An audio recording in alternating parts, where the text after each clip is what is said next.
All right, so there's two different ways that I've taught this. I've taught photosynthesis first and then cellular respiration. Um, this year we're doing cellular respiration, then photosynthesis, which is kind of backwards because photosynthesis really is the generation of energy. That's where we get the sugars to break down glucose. Um, but in a relatable sense, we cannot photosynthesize, so that's why we did cellular respiration first. But so we're going to talk about photosynthesis, the process, how it works, and some of the details, a lot of the details. And a lot of it is pretty familiar to cellular respiration because you have a similar cycle, a similar membrane you're working with, and we'll get into those details. So, as mentioned before, all energy of life comes from the sun.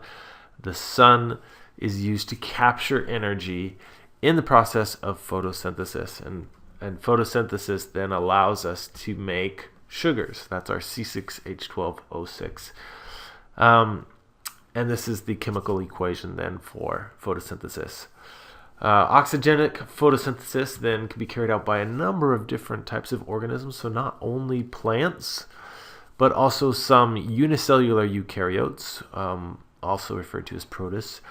7 different groups of algae and some bacteria called cyanobacteria, cyan referring to green, bluish green, which all of them have generally a greenish hue or hint to them.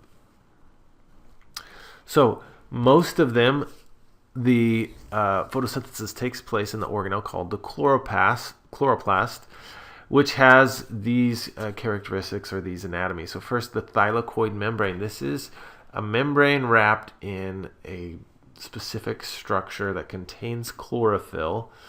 And one of these little flattened discs is called a thylakoid.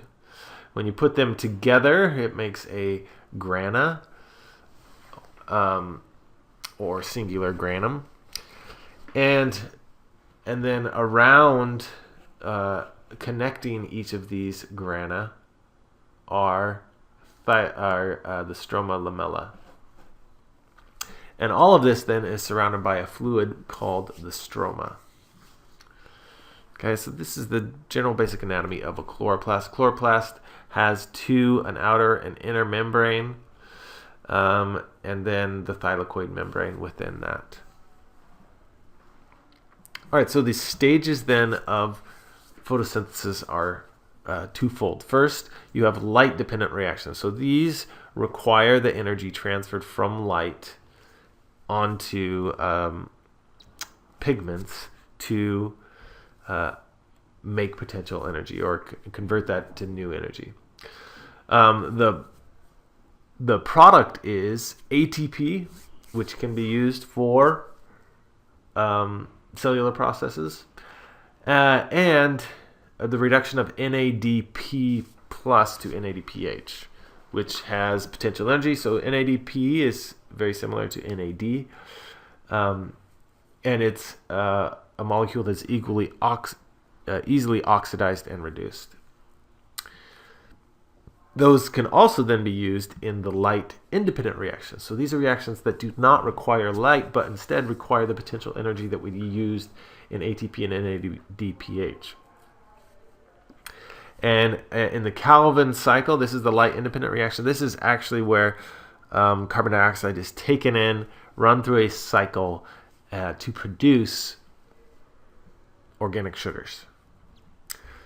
Okay, so these are the big processes what we're going to break down. So first, we need to talk about pigments. Pigments are specific molecules that absorb light, absorb the energy from light in the visible range. So within the range which we can see, which is between 300 and 700 nanometers roughly, or 400 to 700 is generally how it's referred to, but somewhere around those non-exact numbers.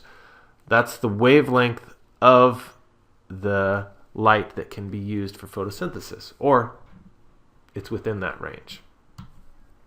A photon is a particle of light which is absorbed as energy and creates what's called the photoelectric effect.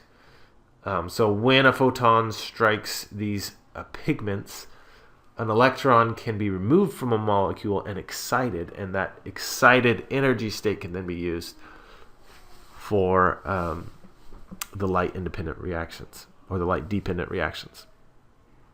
All right, so 3 types of pigments include chlorophyll A. This is the main pigment in plants and cyanobacteria, and it's the only pigment that can directly convert light energy to chemical energy. We also have chlorophyll B, which is an accessory pigment, and it cannot do that conversion of light energy to chemical energy, but it can pass energy onto chlorophyll A in order to do that. And finally, we have carotenoids, which absorb photons in a wide range of energies and again can pass it on to chlorophyll A. Okay, these have different colors in them, including the green pigment is what chlorophyll has. Carotenoids have different pigments, and they also, once they lose their ability to photosynthesize in the fall, the change in pH will cause different colors within them as well, which we're experiencing right now. So the structure then of chlorophyll, what allows it to absorb energy and excite electrons, is a structure called the porphyrin ring, and I have it circled in red here. The only difference between chlorophyll A and B is a methyl group and a CHO group within this same location. The porphyrin ring then is this very complex structure with lots of alternating double and single bonds between carbons and a magnesium in the middle. What happens is photons excite electrons in the ring until they are shuttled away from the ring and then allowed to have an excited state. But there is chlorophyll. So not all carotenoids have the same absorption spectrum, and some of the energy within different nanometers is absorbed and some of it is reflected and some of it is lost as heat. So the absorbed part of the electron, or the absorbed part of the wavelength, then is used to excite that electron. The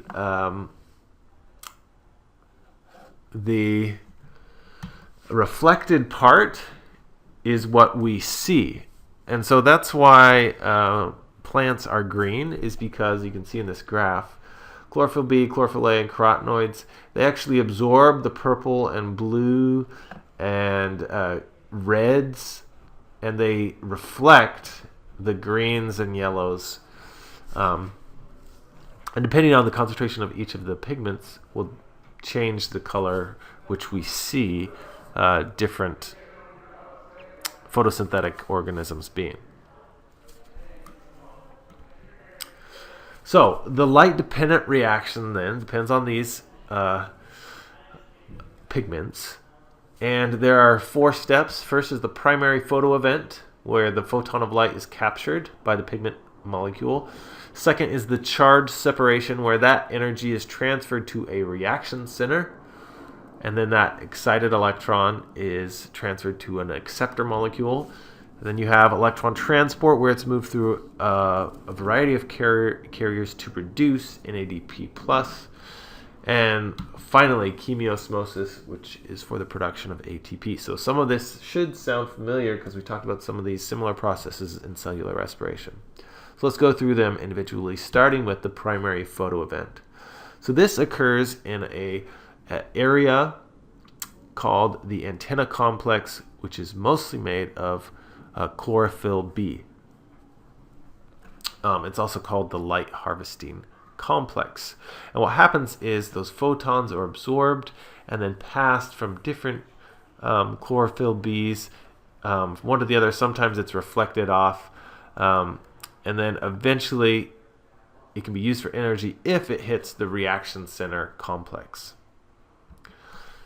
So the light harvesting complex then is a consortium of different chlorophyll molecules highly linked together in the thylakoid membrane by a matrix of proteins. Okay, and here's an example of an antenna complex here, an example of what one of those proteins might look like, where you have these different pigments which can pass the energy from the photon from one pigment to the other, but once it reaches the reaction center, that's where the real work does. So that's the second part, is the charge separation.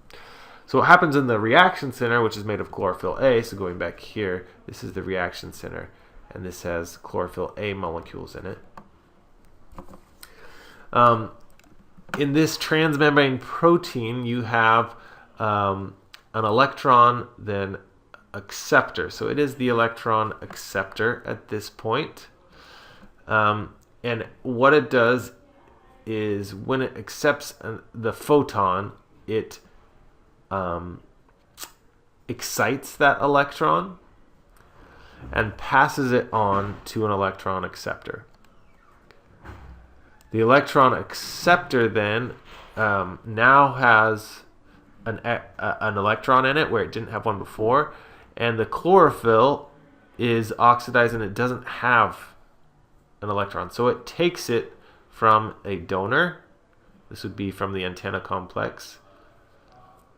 And then now it has one in an unexcited state. And then it can get another one if a photon of light passes the energy to a new electron. So this goes in tandem as these are excited. But at each step, you have then an acceptor and a donor. So chlorophyll A in this middle part here in green is the donor when its electron is excited. And this orange one over here then is the acceptor.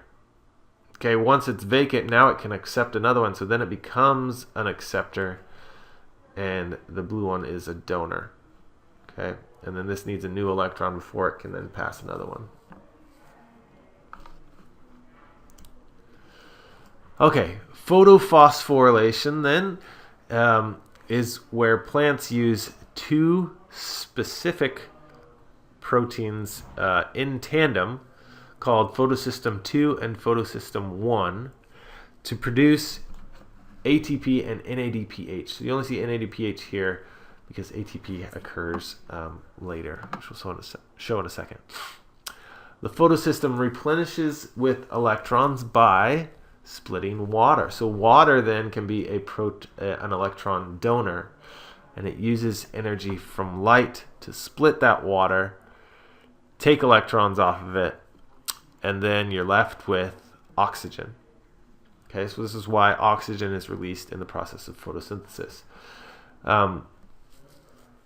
This can be shown through what's called a Z diagram. It kind of looks like an N really, but if you turn it to the side, it's a Z. And these are all, you have to know all these different players, and we'll talk about them individually. So after the charge has been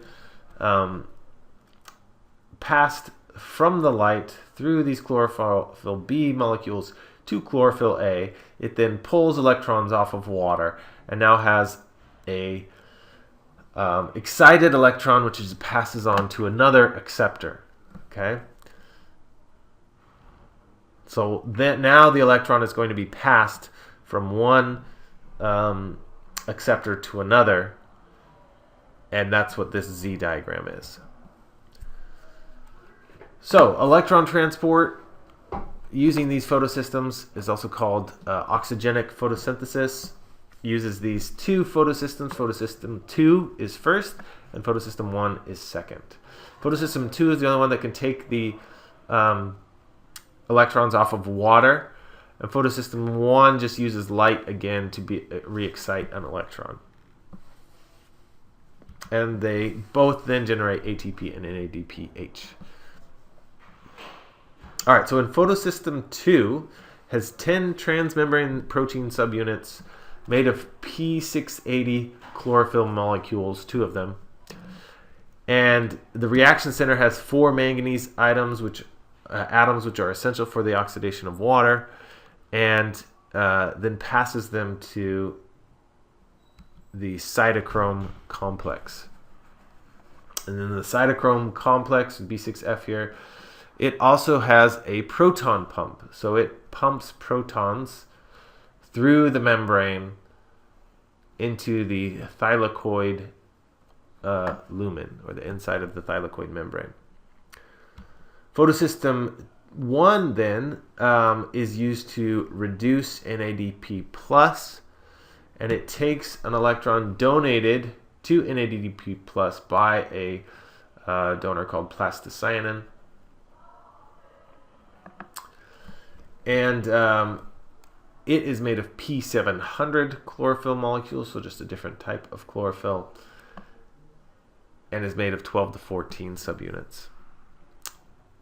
Sometimes photosystem I can be short-circuited to create more ATP rather than an NADPH. All right, finally, so just like cellular respiration, these also have proton pumps with them. So when water is split, it also creates protons after those electrons. When electrons are passed through plastoquinone and the cytochrome complex, they also pass protons through. And then at the very end, you have a chemiosmosis occurring, where you've created a proton gradient, and now you can pass them through an enzyme that's just familiar to us, ATP synthase. And as it does that, it creates ATP from that potential energy. And then it allows those protons back into the stroma to be reused. Okay, so that's the light-dependent reactions. The light-independent reactions are where carbon is fixed or made into organic molecules. This is used to build carbohydrates. It requires energy, which we just made some ATP in our light-dependent reactions. And we have NADPH reduced as well, so we have some potential energy there. The Calvin cycle then is the name of this independent reaction, and it's pretty similar to the Krebs cycle or citric acid cycle, just in reverse. So this was named after Melvin Calvin. It's also called C3 photosynthesis, and the key step is the attachment of carbon dioxide to ribulose 1,5-biphosphate, or RUBP, to form 3-phosphoglycerate, or PGA. So just the acronyms are fine for this. It uses an enzyme called ribulose bisphosphate, carboxylase oxygenase, or you can call it Rubisco. All right, the 3 phases, so it's similar to how the Krebs cycle had 3 phases, are first carbon fixation, where you have RUBP plus carbon dioxide to make, using Rubisco to make PGA, 3-phosphoglycerate. Okay, and then PGA is reduced to G3P, and RUBP is regenerated in that final step. Okay, and what this allows us to do, every time you go through this cycle, you add a carbon to an existing molecule until you get G3P. And then G3P can be used to make sugars. So if you run through 3 times, you get a G3P. If you run it through 6 times, you run enough G3P to make a glucose. If you run it through 12 times, you have enough G3P to make a sucrose.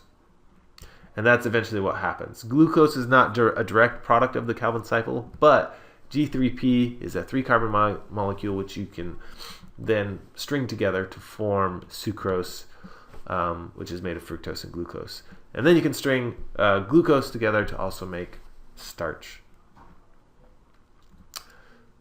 All right, so just to bring it all together, as you remember, photosynthesis is using the products of respiration as the starting substrates, and vice versa for respiration. And so when you look at the equations, if you take energy out or light out of it, they are the same, just in opposite. It's also important to remember that plants, with chloroplasts also have to respire, so they also have to use mitochondria. And that's it for photosynthesis.